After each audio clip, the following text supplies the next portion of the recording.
Hey guys, welcome back to ArtosisCasts and the CNSL Season 7. Today we're going to be starting the round of 16's Group A. Kind of a Protoss-heavy group here with Motive, Paralyze, and Ruin all joining the group. Very, very strong Protosses. 3 of the strongest in this whole tournament. And Ample, our lone Terran.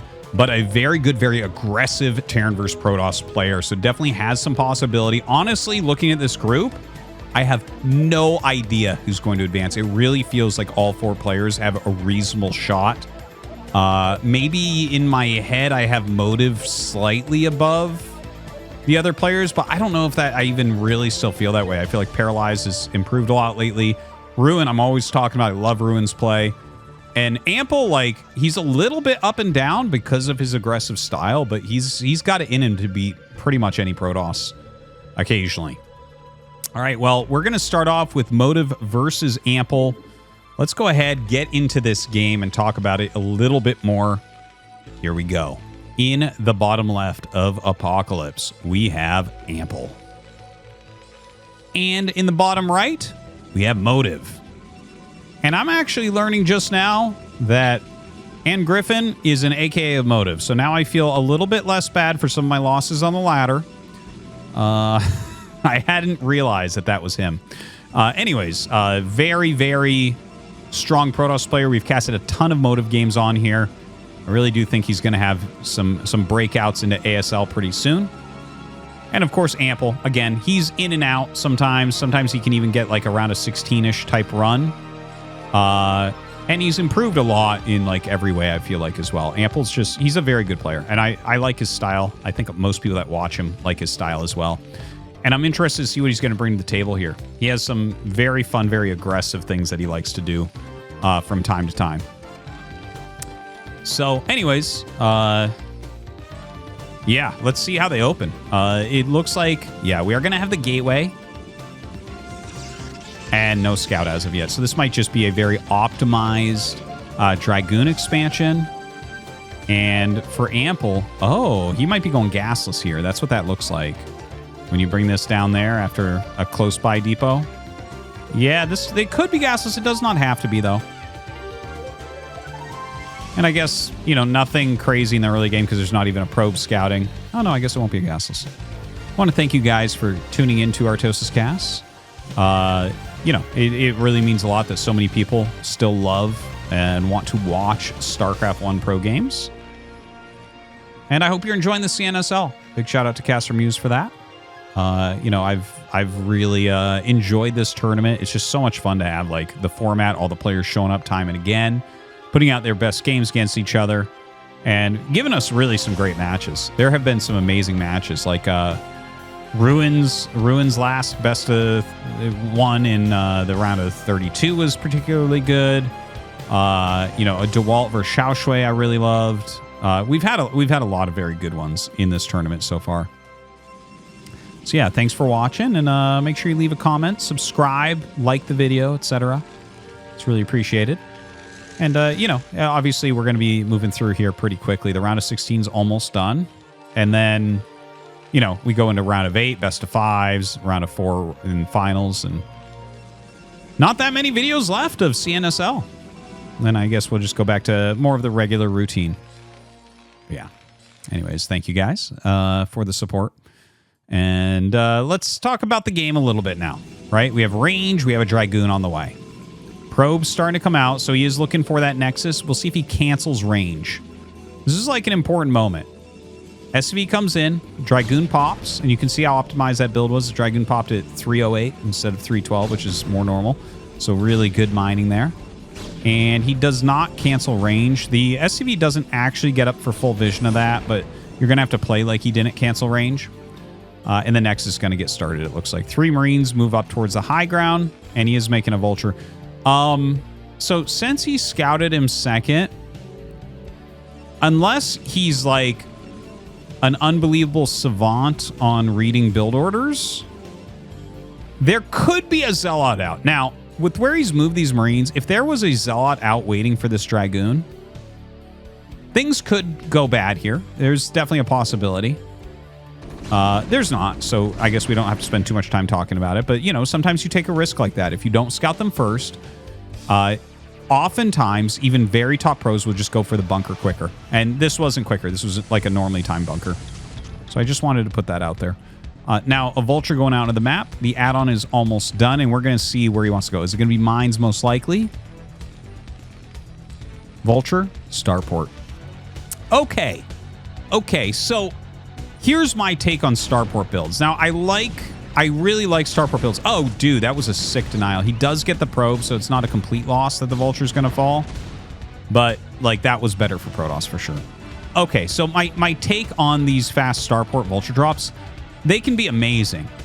But if your opponent is going for range, if they decide to send the Dragoons across for pressure, it really hobbles this build, right? Because you can't get them off your bunker. There's like tactics you can try to employ, but if you have to make the siege tank to push them back, like first off, you don't get your vultures out on the map unless they leave this. Like, yeah, there's one vulture and that's great, and he'll lay mines and whatever, and that's nice. Now he is turning around and leaving. Okay, so what I'm saying won't be as impactful this game because already we have motive backing up. But this will not always be Protoss's choice. Sometimes Protoss will sit there and hit this. And if they do, and look, he's making a siege tank, right? So, to my point, a lot of Protosses will sit there. So he's made a siege tank, and now how many vultures do we have? He lost one running in. We have two. They're both damaged. And he has his dropship on the way. So the vulture drop, instead of being 4 speed vultures with full health, which is what it would be if your opponent does not go range, right? It's, how many is it going to be? 3? Yeah, he's not starting another one, so it's going to be 3, and he's going to try to repair them. And they're not going to have the speed upgrade. So, you know, I'm just, it doesn't mean that vulture drop is bad in these situations, but you get a lot more power out of it if you can make sure that Protoss is not putting pressure on you with ranged Dragoons. And that wasn't the case here, right? So anyways, the dropship is out, and we're just going to have to wait to see what type of damage is dealt with this dropship. There were Dragoons waiting for it, and they actually ran away. And look at this. He flies over the same path as the Observer. Did Motive see that? Yes, he did. Sending 2 Dragoons down. Yep, and he's just going to have to run from there. And again, without that speed upgrade, not nearly as strong. Observer pops out.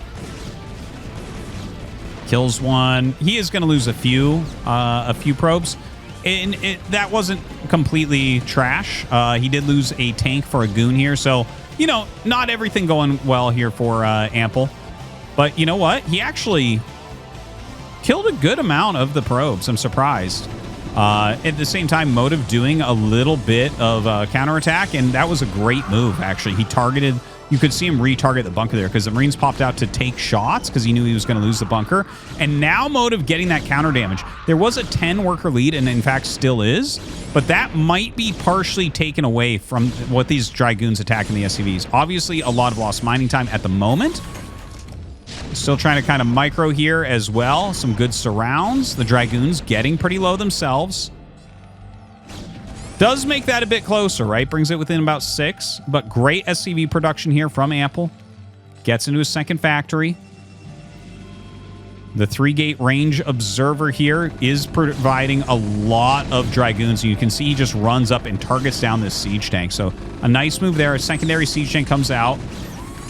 And gets another SCV there as well. You know, there's 3 Nexuses up right now. No pressure on the map. So you can just produce these probes nonstop. We have... the robotic support bay coming up as well. A shuttle's already out. I don't know why he loads the 2 Dragoons. We'll see if he actually utilizes those. And we still have the dropship, so there's still options here for Ample. This was kind of a wild game. So I want to kind of summarize, right? The vulture drop did a little bit more than we thought it would because there was like a counterattack going on, and I think some of the attention was diverted. And definitely the SCV lead went to Ample, but the counterplay here from Motive is pretty good, and he's... like, this is very slow in the units. Look at this. He's going to drop Dragoons on top of the tank that's sieged. This is a great wall. Holy crap. A fantastic wall. So now he's just targeting down workers. And in fact, he's going to get out of here, hopefully save his observers as well as the missile turret's about to finish. Moves down to try to kill this off. There's 4 Marines in that bunker. Dragoon's just completely ignoring it as if it's nothing. They do back up, and suddenly we're equal on workers. There's 0 siege tanks. There are a couple vultures that get out up here. So this was, again, good counterplay. Only gets... Oh, only 1. He actually misclicks there. So only 1 kill, but no siege tanks. And do you see what Motive's doing here? I can't even believe he's making another Nexus. That's the craziest stuff I've ever seen. I can't believe he's making another Nexus, but he feels he can do that based on the fact he's killed so many siege tanks, right? When you're refilling your armies at this size, like the siege tank count matters a lot. Now, 3 vultures loaded up. Looks like he's going to go out with this. I think the attacks from Motive are done. He is getting into Reaver. I'm still kind of surprised and shocked at this base going up. I feel like if he had just added gates and, you know, kept up his tech a little bit, this would have been a safer thing. But I think this does open up a possibility for Ample to get something done.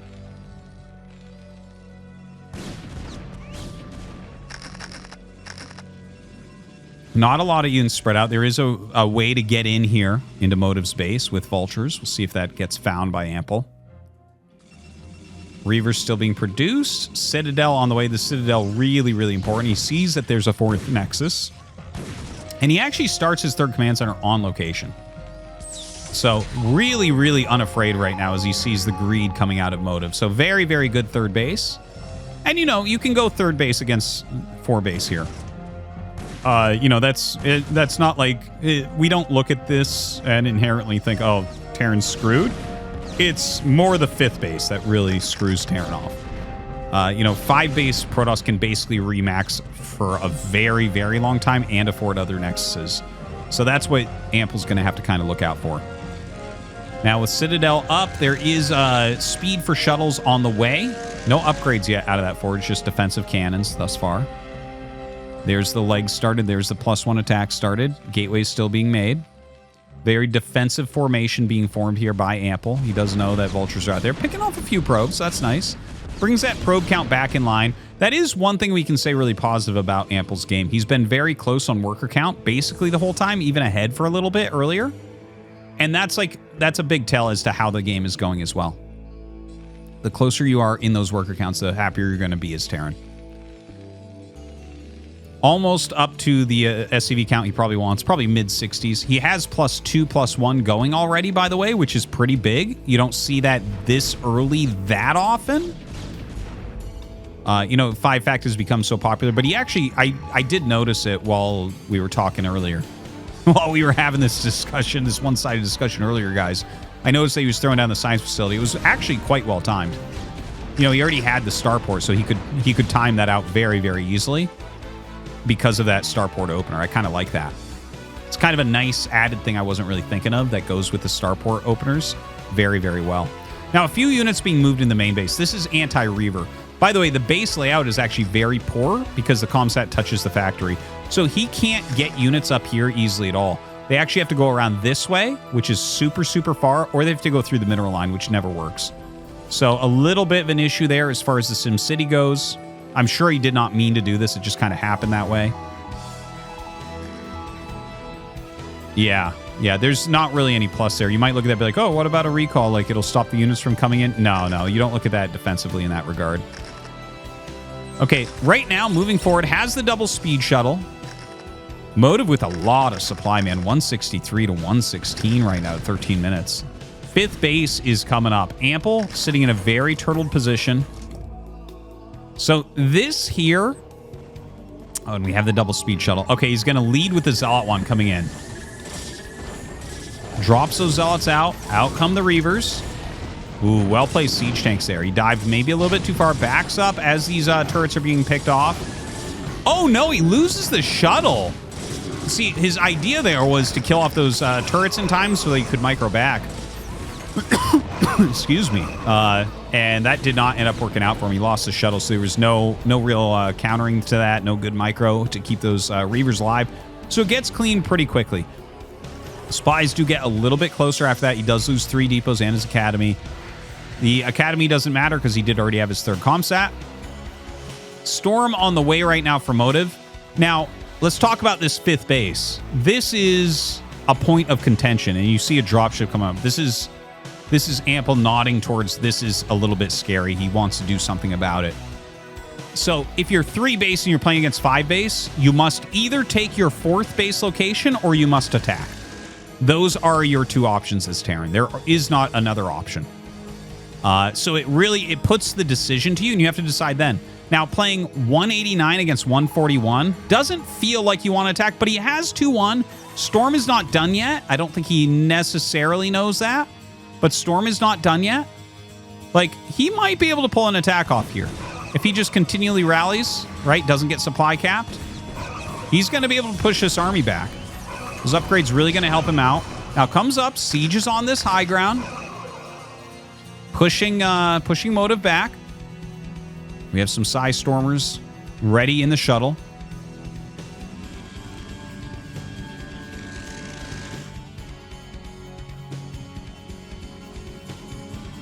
A lot of production right now. Very, very good macro. I love the building placement as well. Double Robo up there.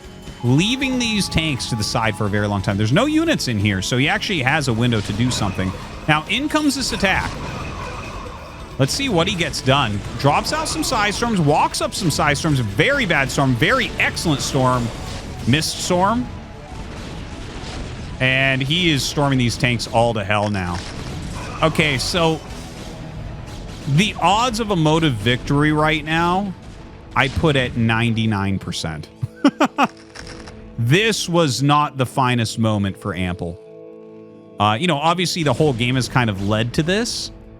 Motive made some choices where I was like, oh my gosh, that 4th base is that crazy? Does that give an opportunity to Ample? And we didn't see Ample able to really make any opportunity. So, I mean, very good job by Motive. Now, the Siege Tank drop comes in, and he's targeting the Nexus. He's laying mines here. He's actually going to just barely get this Nexus, I think. I think just barely. Well, actually, with the Vultures coming up, it becomes a lot easier. But there was a Dragoon about to come out. You can pull probes. Oh, the shuttles. Maybe the shuttles can stop it. Never mind. I guess he should be able to stop that. And, in fact, tries to unsiege. Unable to do it. Everything very bad right now for Ample.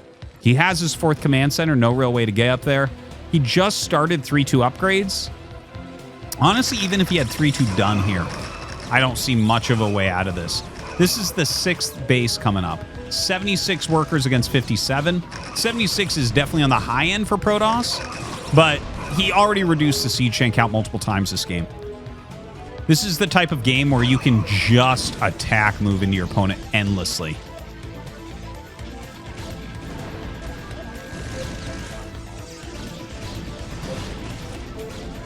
Comes up a little bit of harass. The harass literally doesn't matter at all. Killing a few probes might actually help Motive. Speed shuttles coming back, refilling their cargo. No real map presence at all right now for Ample. He's fighting to get out of his own little area.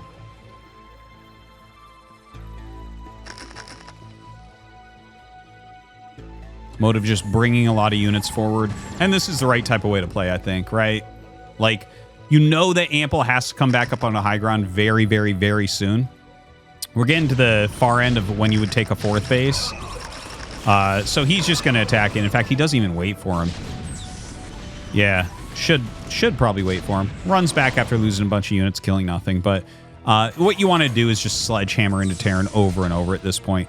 The economy of Motive is insane. He's got so many gateways. He's got so much production going. He can trade really inefficiently from this point and win this game, right? He's literally got more than twice the economy. More than twice the economy. Even though the worker counts are kind of close, look at this. That's his mining. That's Ample's mining. This is gone, right? Motive, well, you've transferred everything. Look at this. Look at this. Look at this. Look at this. He's taking another base. He has like everything in the whole world. So all he has to do is just like sledgehammer in over and over and over. So dive bombing out on top of these siege tanks. Zealot's getting on top of them as well. The Dragoon's getting some sick damage. Psy Storm's going down. Ample's trying to take a 4th. He's not going to be able to, I don't think. Like, Everything's been Psy-stormed all to hell. And now Motive can move over and attack this as well. He even has Zealots already going down. He holds that high ground, which is really important. And you can see how quickly he just macroed up. He was down at like 120. He instantly adds 50 supply. Look at that. 17 gates producing at the moment. Even getting air weapons. He can go carriers at this point. Pretty dominating victory, I gotta say. Like, Ample... The fact that Ample was up 10 workers definitely is not nothing in the early game. But the trading, the killing of siege tanks repeatedly while taking bases. If you're killing siege tanks, your opponent can't attack you if they don't have siege tank counts, right? And like, after about 6-ish minutes, you can't attack with 3 siege tanks anymore. 1 to 3 siege tanks can attack 6 minutes or before, and then after that, it's like, no, you just need a lot more than that. And so Ample was not able to really do any counterplay against the mass expansions. Really well played from Motive. I don't think you can deny that. So some Zealots being bombed out.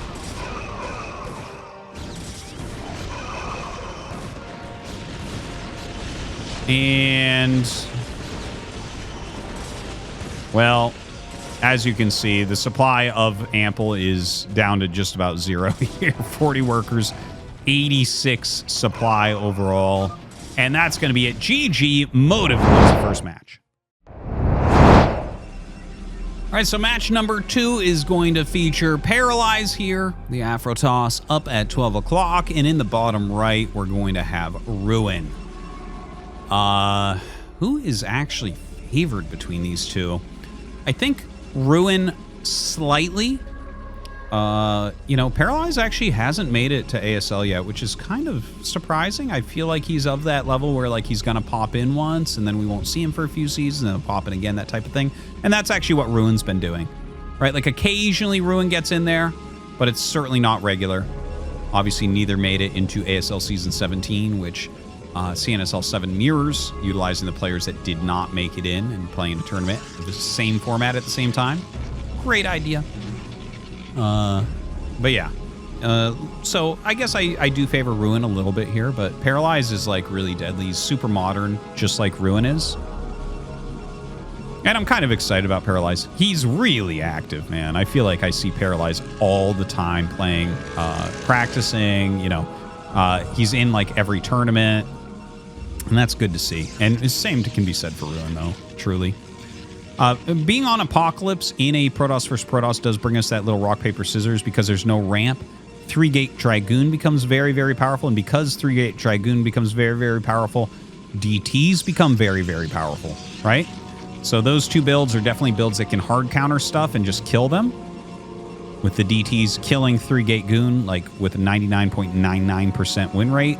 1 out of 1,000 games, you'll see the 3-gate Goon beat the DTs. And then you have, like, obviously, Observer is going to be better against DTs, but weaker against 3-gate Goon. And 3-gate Goon just goes through quick robo builds pretty hard, but not as high as a win rate as DTs go through the 3-gate Goon. But we'll see if that occurs, right? Like, there are these midway builds where you go, like, 2-gate range into fast Reaver type things, and you'll slip an Observer in there as well because it's not that long of a build time. That type of thing, right?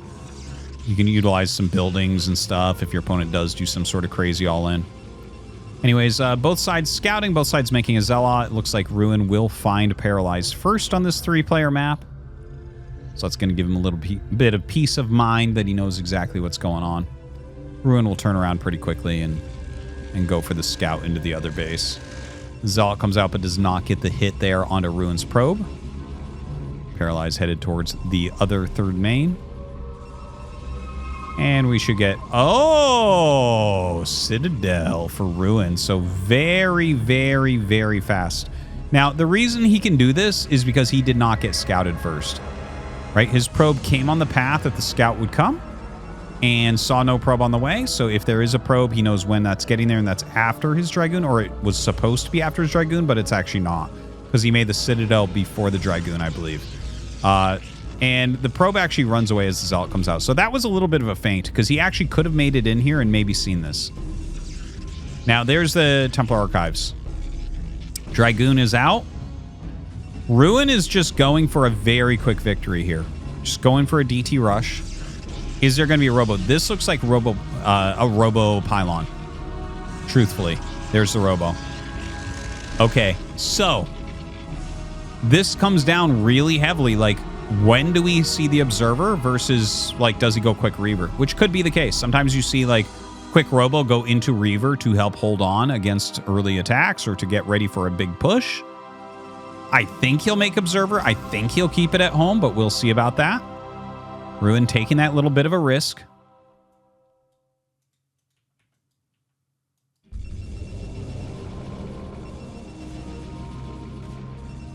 Sorry about the clicking. It's funny. I do see occasionally people point out about, like, oh, I really notice you drag selecting. This is just like, believe me, if you ever, like, hang out with StarCraft players in real life, or maybe you can see it if they stream or things like that nowadays, this is how people always watch replays. You just kind of drag select and click things. It's just like, I don't know. It just comes from playing a lot, I guess. Anyways, sorry about that. I'm trying to become a better observer. It's a slow, tedious process because I have to, you know, like, I kind of do everything with the same energy in a way where it's like, yeah, I'm loving watching this and I'm interested. I'm selecting stuff. And to kind of adjust that takes time. Anyways, I at least did start saying Valkyries. I'm on my way, guys. Anyways, the 2 DTs are coming. He knows that they're coming. The observer is on the way. It's 3 gate behind this. So this looks, in my opinion, very, very good for Paralyze. At the moment, he's slowing this down. He'll sacrifice a unit if he needs to get the observer out in time. And out comes the observer. So this is a little bit painful. Oh, God, he's actually having a hard time targeting. I think he's trying not to lose units during this, but really it's like, okay, if you lose a goon, it's not the end of the world. Okay, let's talk about this quick nexus and the cannons. This is a very common follow-up to a DT rush. You take the nexus and you actually add cannons for defense, and what we'll see next is Psystorm. Okay, so when you have the cannons, cannons can beat Dragoons, right? Now, there's a lot of Dragoons for Paralyze, so I think he might just punch through. But if you hold them off and your opponent tries to push with Reaver, Psystorm can actually beat Reavers. Like, if Reavers, you know, the quickest Reaver push won't have speed on the shuttle. So just throwing that out there. This DT trying to do some counterplay here. Maybe keep his opponent busy. This DT chasing down these goons. Dude, Ruin is playing a very nice game, and he is going to lose some units here. But don't forget, this is like a hard position to play in a lot of ways. Now, let's see. Psystorm gets started as he has enough cannons that he feels like he's fine. Will it be a Nexus? It looks like it. Paralyze just going to make a Nexus. Now, one thing to mention, when you see someone play like this, you know that they're going for Psystorm. Sometimes you will see your opponent, you'll see this Protoss in a position like this go for a DT drop. Because the cannons are here, so if you drop DTs in the main, it can kill them because they generally have to skip Robo to get the Psystorm out. So I just wanted to put that out there as a possibility here for Paralyze. Paralyze is behind. He's down a fair amount of workers right now.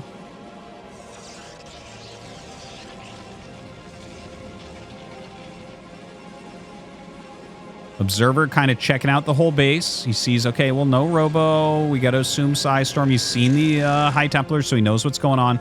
Now, here's the shuttle on the way, and he actually does start the robotics support base. So we will be seeing Reaver out of Paralyze. Now, after all of this, I think Ruin is well ahead. I think he's well ahead. He's up 13 workers at the moment, so going back and forth between 11 and 13 or so. You know, he's going to have his Dragoon range that is on the way. He has Psystorm. He has multiple High Templars. We don't have a Robo yet, but he can add gateways. He could get Zealot legs, right? Speed Zealots, very powerful, high DPS, hard to kill for Dragoons. And Psystorm is a bit of a counter to Reavers. You just Psystorm the Reavers. They're super slow. They can't get out, so you have to bring your shuttle in, so it takes a bunch of damage and makes it easier to kill. Oh, man. DT somehow slipping in here, by the way.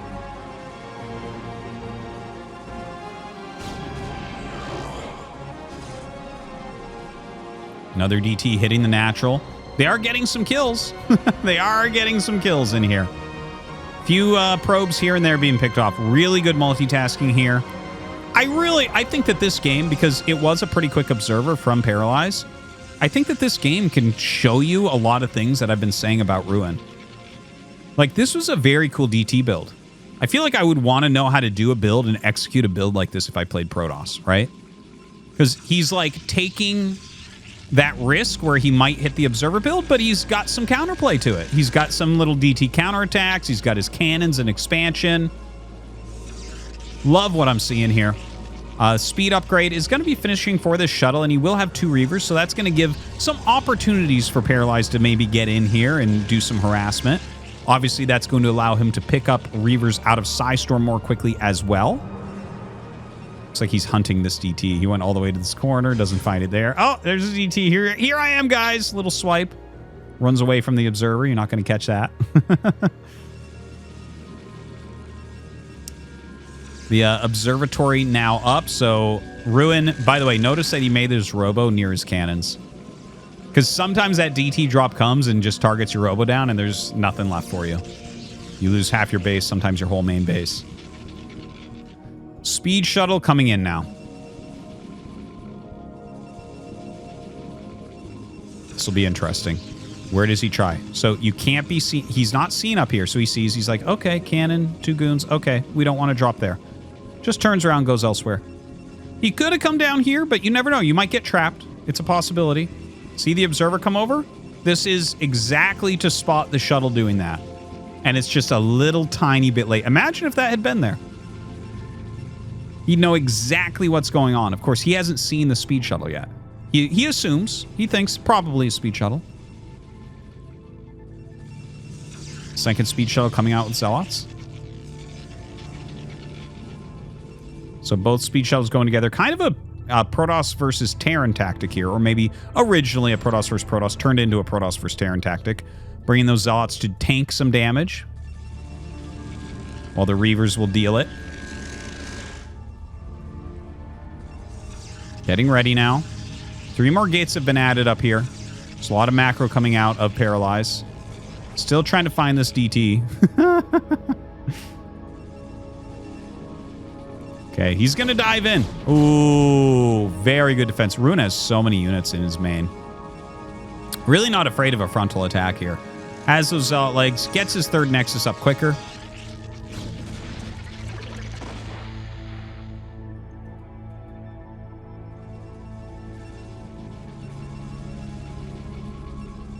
Dude, really excellent play, I think. And look at this. He gets back into position. He kind of assumes that this is still something that he wants to have happen. Okay, he saw those shuttles. He's getting into an even better position. Does have a cannon here, don't forget. Oh, no. Oh, no. That's, like, really bad. That is 600 minerals down the tubes. Look at this gigantic supply advantage for Ruin. And he's got really, really good tech. A lot of Psystorms ready. Now, to be fair, like, Paralyze does have speed shuttles with Reavers, so that's something.